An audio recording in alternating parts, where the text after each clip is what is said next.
तो बेटा आज से हम लोग स्टार्ट कर रहे हैं एसिड एंड बेसिस। बेटा हायर क्लासेस में ये एक अलग चैप्टर है, जबकि वास्तव में ये आयनिक इक्विलिब्रिया का ही एक टॉपिक है। आयनिक इक्विलिब्रिया में ही एसिड और बेसिस को कंसीडर किया जाता है, लेकिन हायर क्लासेस में एक अलग चैप्टर के रूप में रखा हुआ है। एसिड एंड बेसिस में यहां हम लोग एसिड और बेसिस की प्रॉपर्टीज, कैसे वो एसिडिक या बेसिक कैरेक्टर शो करते हैं, क्या उनकी स्ट्रेंथ होती है, कौन से एसिड या कौन से बेस किस थ्योरी को फॉलो करते हैं। जैसे बहुत सारे एसिड ऐसे होते हैं जो किसी एक थ्योरी के अनुसार एसिड हैं, बल्कि दूसरी थ्योरी के अनुसार एसिड नहीं है। बड़ा खेल है यहां पर। तो यहां एसिड और बेसिस के लिए वेरियस थ्योरीज, कई सारी थ्योरी पढ़ाऊंगा आपको, बहुत सारी थ्योरीज, 7-8 थ्योरीज मैं यहां एसिड और बेसिस के लिए पढ़ाऊंगा। तो ध्यान से एक एक थ्योरीज अगर आप पढ़ेंगे तो आपका एसिड और बेसिस का पूरा कॉन्सेप्ट क्लियर हो जाएगा। आमतौर पर कुछ थ्योरीज बहुत इंपॉर्टेंट हैं, कुछ थ्योरी उतनी इंपॉर्टेंट नहीं है। तो बहुत सारे स्टूडेंट क्या करते हैं, जो इंपॉर्टेंट थ्योरीज हैं उन्हें वो पढ़ लेते हैं, और जो नॉन इंपॉर्टेंट थ्योरी कैटेगरी में वो समझते हैं उनको वो छोड़ देते हैं। लेकिन होता क्या है कि जो थ्योरी पहले आई उसकी कुछ इंपॉर्टेंस थी, कुछ ड्रॉबैक्स थे, उसके कुछ कॉन्सेप्ट अगली वाली थ्योरी को एक्सप्लेन करते हैं, उसके कुछ कॉन्सेप्ट अगली वाली थ्योरी को एक्सप्लेन करते हैं। तो अगर आपको कॉन्सेप्ट बिल्कुल क्लियर चाहिए पूरे चैप्टर के, तो आपको सारी बातें सुननी होगी एक बार। फिर जो इंपॉर्टेंट थ्योरीज हैं उन्हें आप बार बार रिवाइज करते रहते हैं। नॉन इंपॉर्टेंट थ्योरीज को उतना प्राथमिकता नहीं दी जाती, लेकिन सारी थ्योरीज अगर आप एक लाइन से पढ़ते हैं तो आप पूरे कॉन्सेप्ट क्लियर कर लेंगे। तो हम लोग यहां पर कई सारी थ्योरीज पढ़ेंगे। पहली थ्योरी है Arrhenius concept of acid and bases. Arrhenius concept of acid and bases सबसे पहली थ्योरी दी गई थी अर्हेनियस के द्वारा। और यहां पर कुछ बातों का ध्यान रखना है हमको कि अर्हेनियस एक स्वीडिश केमिस्ट थे, स्वीडन के केमिस्ट थे। तो स्वीडिश केमिस्ट अर्हेनियस ने सबसे पहले एक थ्योरी दी टू एक्सप्लेन द एसिड और base character of the substances. साथ ही साथ इस बात को भी ध्यान रखना है कि Arrhenius concept of acid and bases is only applicable in the aqueous solvent. This theory is only applicable on the aqueous solvent. सिर्फ एक्वस सॉल्वेंट में यह थ्योरी एप्लीकेबल है, नॉन एक्वस सॉल्वेंट में यह थ्योरी एप्लीकेबल नहीं है। तो एक लाइन लिख लेते हैं। कहा गया अर्हेनियस theory is only applicable in aqueous solvent। तो ये थ्योरी सिर्फ और सिर्फ एक्वस सॉल्वेंट में एप्लीकेबल है। पहले ही इस बात को क्लियर किया जा रहा है, सुनिएगा। Theory was given by Arrhenius, a Swedish chemist. इस थ्योरी में बताया क्या गया, तो कहा गया according to this theory,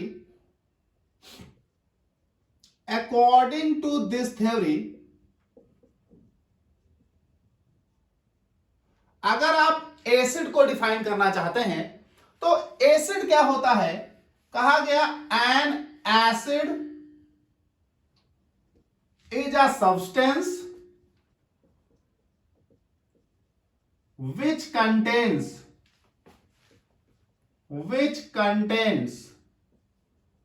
hydrogen and which when dissolve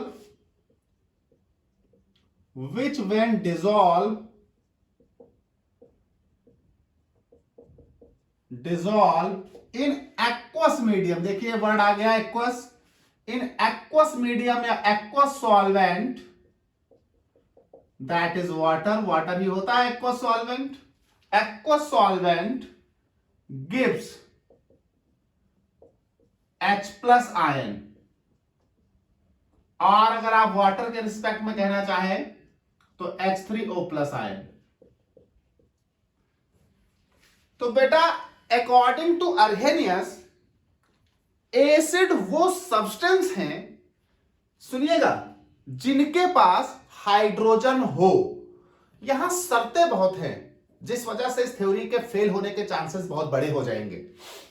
according to अर्हेनियस, substance सबसे पहले हाइड्रोजन रखे और जब उसे वाटर में डिसॉल्व किया जाए, एक्वस सॉल्वेंट में डिसॉल्व किया जाए, तो वो H+ रिलीज करे, यानी अपना वाला H+ रिलीज करे।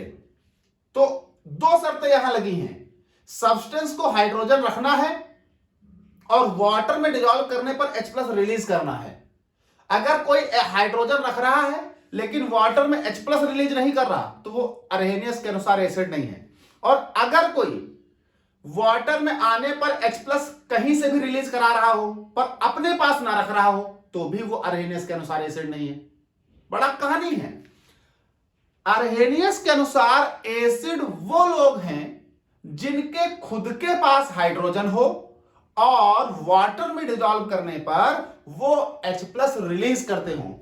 तो according to this theory, an acid is substance which contains hydrogen and which when dissolved in aqueous solvent gives H+ ion।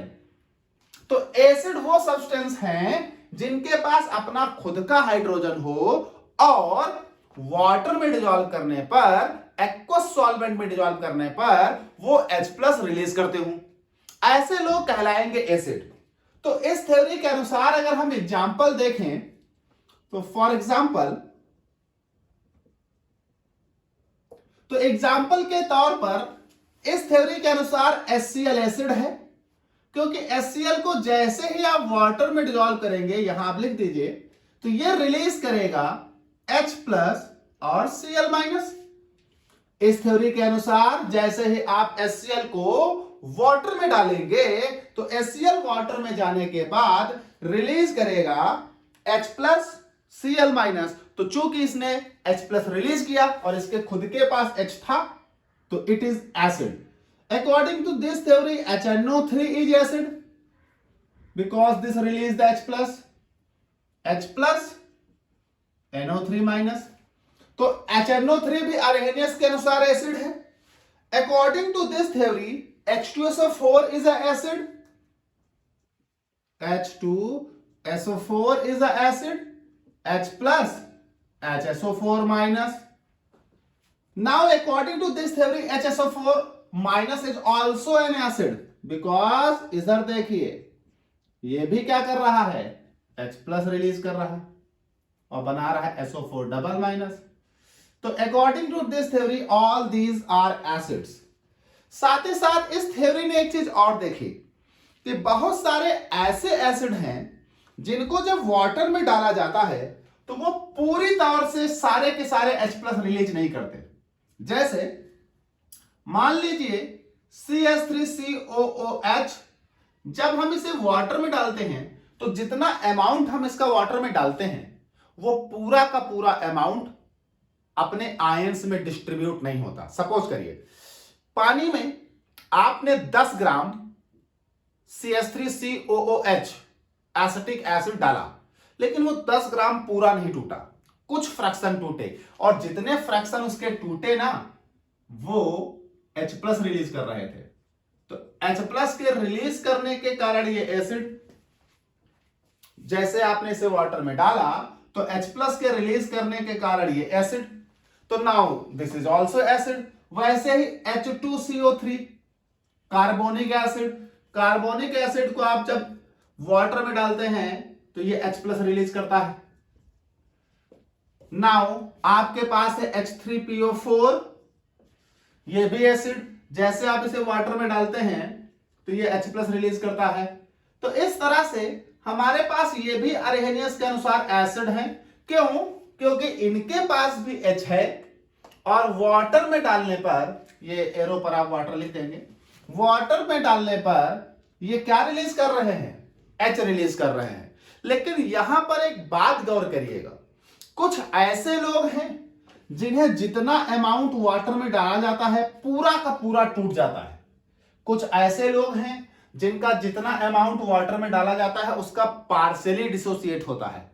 तो अकॉर्डिंग टू अर्हेनियस ऐसे एसिड, मतलब ये भी अर्हेनियस के अनुसार एसिड है और ये भी अरहेनियस के अनुसार एसिड है, लेकिन ऐसे एसिड जो एक्वस मीडियम में कंप्लीटली आयोनाइज हो जाए, मतलब कंप्लीटली आयोनाइज्ड हो जाएं, वो कहलाएंगे स्ट्रॉन्ग एसिड। और अरहेनियस के अनुसार जो एक्वस मीडियम में आने पर कंप्लीटली आयोनाइज ना हो, पार्शियली आयोनाइज्ड हो, वो कहलाएंगे वीक एसिड। तो अकॉर्डिंग टू अरहेनियस, एसिड वो सब्सटेंस है जिसके पास H होना चाहिए और एक्वस मीडियम में वो उस H को रिलीज करता हो। साथ ही साथ अगर वो H+ को कंप्लीटली रिलीज कर रहा है, मतलब जितना अमाउंट आपने डिसॉल्व किया वो पूरा का पूरा डिसोसिएट हो जाता है, तो आयनिक इक्विलिब्रियम के अनुसार वो कंप्लीटली आयोनाइजेबल है, और अगर कंप्लीट आयोनाइजेबल है तो वो स्ट्रॉन्ग कहलाएगा। और चूंकि H+ दे रहा है तो अरहेनियस के अनुसार एसिड कहलाएगा, इसलिए वो स्ट्रॉन्ग एसिड कहलाएगा। लेकिन अगर वो वाटर में आने पर H+ तो रिलीज कर रहा है, लेकिन जितना अमाउंट डाला वो पूरी तौर से ब्रेक डाउन नहीं कर रहा है, इसका मतलब वो पार्शियली रिलीज कर रहा है। H+ मतलब पूरी तौर से जितने H+ निकलने चाहिए थे उसके टोटल अमाउंट से उतने H+ रिलीज नहीं हुए, इसका मतलब पूरी तौर से वो आयोनाइज नहीं हुआ। ऐसे केसेस को हम बोलेंगे पार्शियली आयोनाइजेबल, मतलब वीक। और चूंकि वो एसिड है, that means weak acid.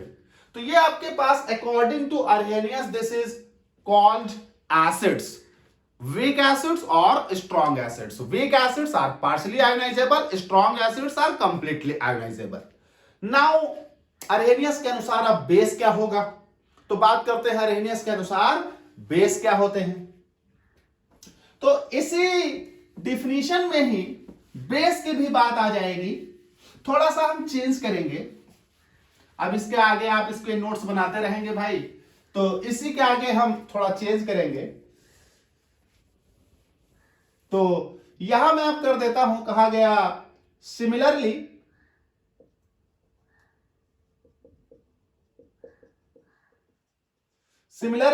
According to this concept an base, an acid की जगह हो जाएगा a base. A base is a substance which contain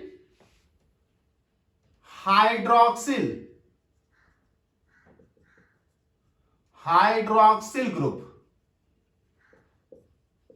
and which when dissolved in aqueous solvent gives OH minus ion। जब उसे aqueous solvent में घोला जाए तो वो OH minus ion प्रोड्यूस करे। तो अकॉर्डिंग टू अरहेनियस, एक सब्सटेंस जिसके पास पहले से ही OH हो, ध्यान रखिएगा कहीं से लाकर OH नहीं देना है, आगे वाली थ्योरीज में बड़ी कहानी है। अगर उसके पास ना हो H+ किसी दूसरे से दिलवा दे, यानी मीडियम में बढ़ जाए H+ तो भी एसिड होने लगता है। यहां जरा ध्यान दीजिएगा, थ्योरीज के कॉन्सेप्ट क्लियर करते चलिए। अकॉर्डिंग टू अरहेनियस, अगर किसी सब्सटेंस के पास अपना खुद का OH है और एक्वस मीडियम में डिसॉल्व करने पर वो उस OH को as a OH negative release कर रहा है, तो वो सब्सटेंस कहलाएगा बेस। यानी अकॉर्डिंग टू अरहेनियस, किसी भी सब्सटेंस के पास अपना खुद का OH होना चाहिए और वो उस OH को रिलीज करना चाहिए as a OH negative in aqueous medium, that is वो कहलाएगा क्या, बेस, अकॉर्डिंग टू अरहेनियस। तो अरहेनियस के अनुसार अगर किसी सब्सटेंस के पास अपना खुद का OH ग्रुप है और उस सब्सटेंस को वाटर में डिसॉल्व करने पर वो OH माइनस रिलीज कर रहा है, तो वो सब्सटेंस कहलाएगा क्या, बेस। चलिए भाई एग्जांपल देख लेते हैं। तो फॉर एग्जांपल उसी तरह से यहां भी स्ट्रॉन्ग और वीक का खेल है। मान लीजिए NaOH है, NaOH को जैसे ही आप वाटर में डालेंगे ये टूटेगा Na+ OH माइनस, तो इसके पास अपना OH था और वाटर में आने पर ये OH माइनस रिलीज कर रहा है, that is why it is base. For example दूसरा KOH, आप इसे जैसे ही वाटर में डालेंगे ये बनाएगा K+ और नाउ रिलीज करेगा OH माइनस। तो दीज आर बेसिस। अच्छा, इसी तरह से हमारे पास कुछ और भी हैं, जैसे हमारे पास है NH4OH। NH4OH जब आप इसे वाटर में डालते हैं तो ये OH रिलीज करता है, लेकिन जितना अमाउंट आप वाटर में डालते हैं वो पूरी तौर से नहीं टूटता, पार्शियली आयोनाइज होता है। That is why it is form NH4 plus and OH minus. और चूंकि पार्शियल आयोनाइज जो भी होते हैं उनके बीच इक्विलिब्रिया बन जाता है, तो चूंकि ये OH रख रहा है और एक्वस मीडियम में आने पर ये OH रिलीज भी कर रहा है, that is why it is base. वैसे ही मान लीजिए हमारे पास BaOH का होल ट्वाइस है, ये भी हमारे पास Ba double plus now 2OH minus, OH minus release कर रहा है। मान लीजिए मेरे पास AlOH का होल थ्राइस है, तो ये भी हमारे पास एक्वस मीडियम में आने पर triple plus now 3OH minus. तो ये सब हमारे पास क्या निकाल रहे हैं, OH माइनस निकाल रहे हैं, और इनके खुद के पास OH थे, वही इन्होंने एक्वस मीडियम में एज अ OH निगेटिव निकाल दिए हैं। तो ये हमारे पास सारे के सारे अरहेनियस के अनुसार बेस हैं। अब चूंकि ये कंप्लीट आयोनाइज हो गए हैं, तो ये बेस क्या है, ये बेस कंप्लीटली आयोनाइज्ड हो गए हैं, that is why it is called strong base.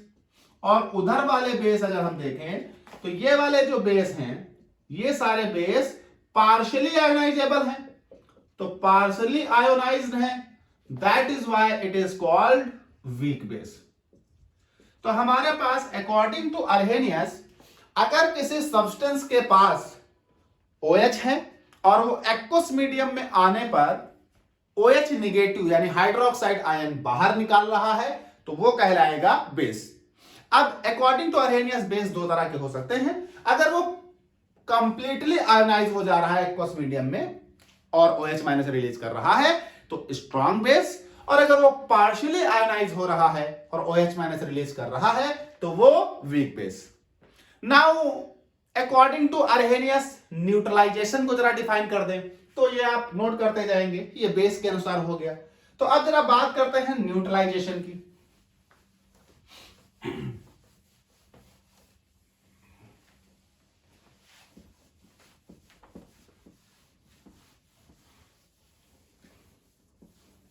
चलिए देखिए, कहा गया now according to Arrhenius, according to this concept, इस कॉन्सेप्ट के अनुसार न्यूट्रलाइजेशन क्या होता है। तो according to this concept an acid react with base to form salt and water and it is called neutralization. तो ना according to this concept the neutralisation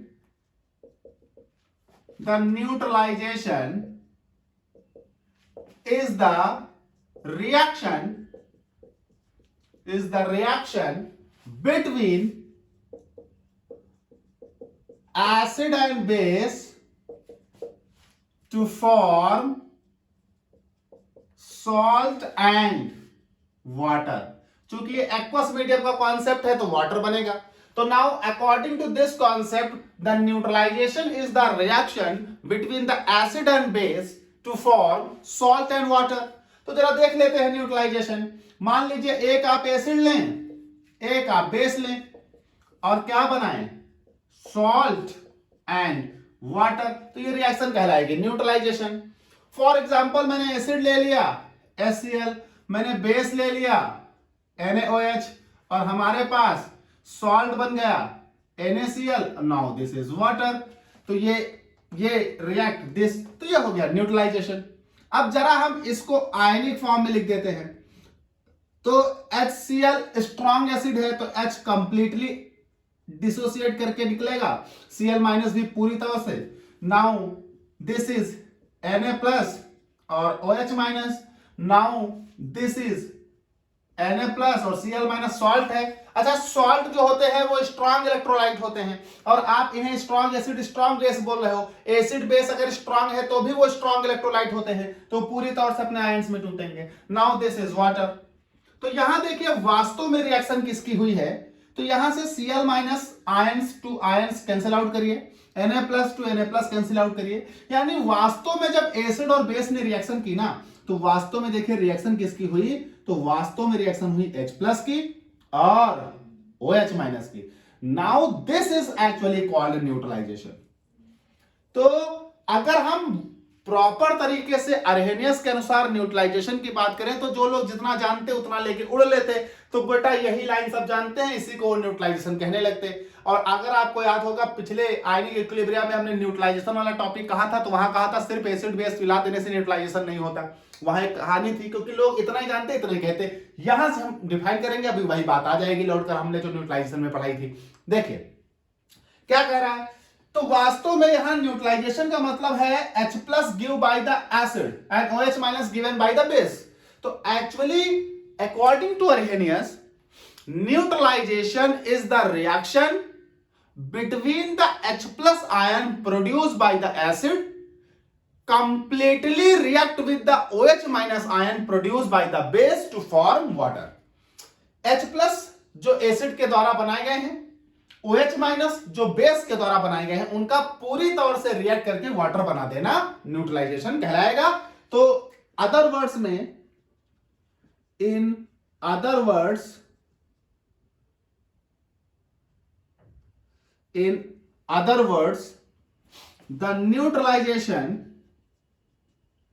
the neutralization is defined as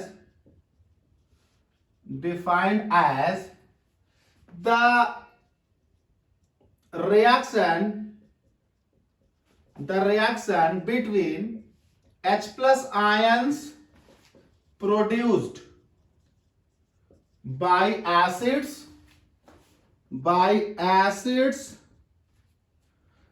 neutralization is defined as the reaction between H+ ion produced by acids with OH- ions produced by base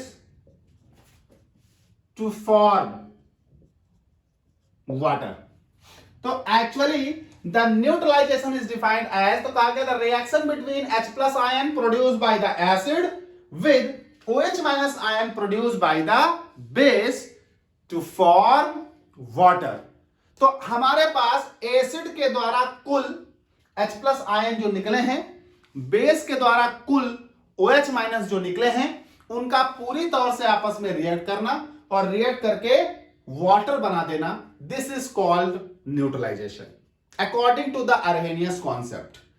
तो Arrhenius के अनुसार आप अब confuse मत होइएगा, वास्तव में neutralisation H+ ion और OH- का कॉम्बिनेशन है और इस कॉम्बिनेशन का रिजल्ट है वाटर।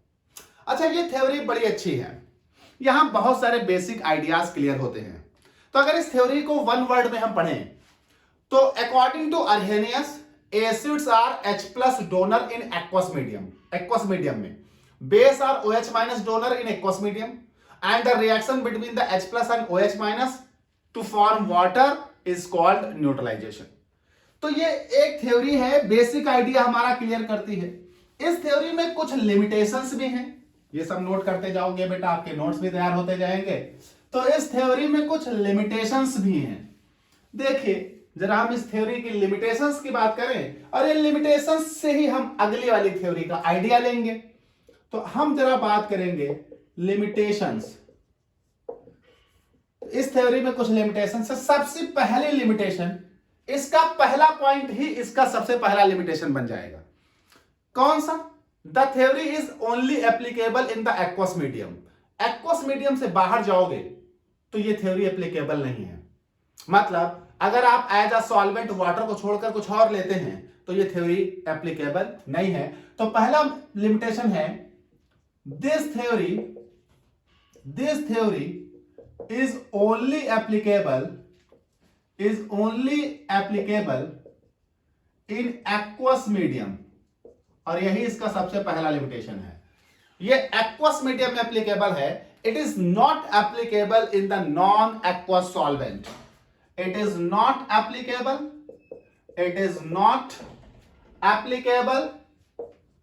in non-aqueous solvents। ये नॉन एक्वस सॉल्वेंट्स में एप्लीकेबल नहीं है। दूसरा, इस थ्योरी का जो दूसरा पॉइंट है उसमें जरा एक बात समझिएगा। कहा गया था एसिड वो होते हैं जिनके पास H हो और वो एक्वस मीडियम में H+ रिलीज करें, लेकिन बहुत सारे एसिड ऐसे हैं जिनके पास H नहीं है, जैसे BF3 बहुत ही स्ट्रॉन्ग एसिड है, SO2 एसिड है, AlCl3 एसिड है, लेकिन इनके पास तो H नहीं है। तो ये इन लोगों के एसिडिक कैरेक्टर को एक्सप्लेन नहीं कर रहा। तो कहा गया this theory fails to explain the acidic character of SO2 BF3 like substances. इस तरह के सब्सटेंसेस का एसिडिक कैरेक्टर ये नहीं बता पा रहा, क्योंकि इनके पास H नहीं है, इसलिए इस थ्योरी के अनुसार ये डिफाइन नहीं हो रहा है, जबकि ये एसिड हैं। उसी तरह से तीसरा point, this theory fails to explain the basic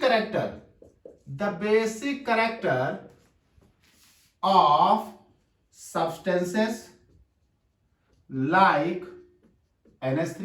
दुनिया जानती है कि NH3 अमोनिया बेस है, लेकिन बेटा इसके पास तो OH ही नहीं है। दुनिया जानती है NH4Cl बेस है, लेकिन बेटा इसके पास तो OH ही नहीं है। तो इस तरह के सब्सटेंसेस का ये बेसिक कैरेक्टर एक्सप्लेन नहीं करता। तो ये थ्योरी कुछ बातों पर फेल हो जाती है, जैसे कि ये थ्योरी एक्वस मीडियम के अलावा किसी दूसरे मीडियम में एप्लीकेबल नहीं है। ये थ्योरी उन एसिड्स का एसिडिक कैरेक्टर एक्सप्लेन नहीं करती जिनके पास H नहीं है। ये थ्योरी उन लोगों का बेसिक कैरेक्टर एक्सप्लेन नहीं करती जिनके पास OH नहीं है। अदरवाइज ये थ्योरी उन लोगों को एक्सप्लेन करती जिनके पास H है, जिनके पास OH है, और एक्वस मीडियम में थ्योरी बेस्ट है। तो this is the Arrhenius concept of acid and bases. In next part we will discuss the Bronsted-Lowry concept of acid and bases. The most important concept of acid bases तीन हैं: Bronsted-Lowry, Lewis concept, HSAB principle सबसे जबरदस्त। लेकिन हम लोगों को सारे पढ़ने हैं, क्योंकि एक से ही दूसरा कॉन्सेप्ट निकलेगा। तो नेक्स्ट पार्ट में हम लोग Bronsted-Lowry concept of acid and bases को डील करेंगे।